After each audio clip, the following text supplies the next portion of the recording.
Good evening, everyone. A neighborhood in Thief River Falls, Minnesota is still cleaning up the mess after an explosion of a mobile home nearly 2 weeks ago. It happened on Judy Street off Highway 59 late on September 8th, damaging many of the surrounding homes.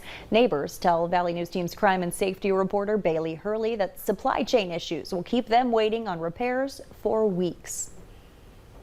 In Jeff Berkland's 22 years on the block, not much else compares to the whirlwind the night of September 8th was, when his backyard neighbor's home erupted, sending debris and Berkland flying. It blew me back in the chair, and what the hell, and I never felt anything like it.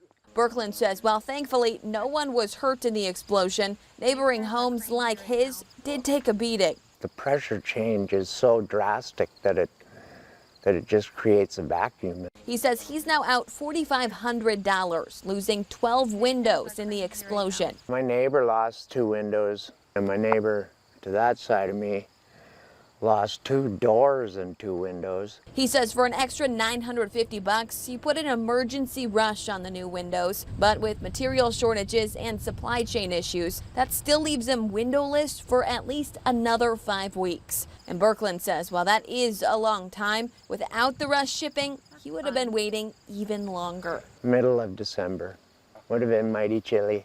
Berkland says while it's inconvenient and a lot of money to shell out, he says he knows it could have been a lot worse and says he's just thankful his family and neighbors are okay. In Thief River Falls, Bailey Hurley, Valley News Live. Now, the homeowner who didn't want to speak on camera was at work at the time of the explosion. The Pennington County Sheriff's Office says the investigation is still with the State Fire Marshal's office and they expect findings to be released soon. Check out these golfers enjoying one of the last days this year.